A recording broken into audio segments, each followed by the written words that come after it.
我知道王小波全属偶然，多年前送小娥参加一个活动，等他的功夫，我到附近多伦多图书馆找些闲书去看，无意中看到《沉默大多数》这本书，随手翻开几页就爱不释手。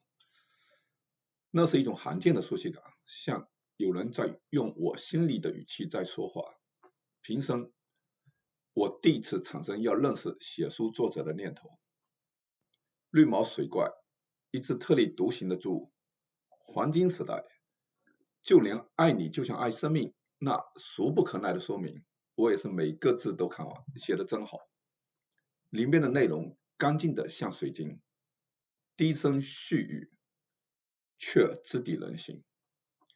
可惜王小波英年早逝，否则我大概率会主动去联系他，最好能一起喝点小酒，吹吹牛。我们应该是一类人。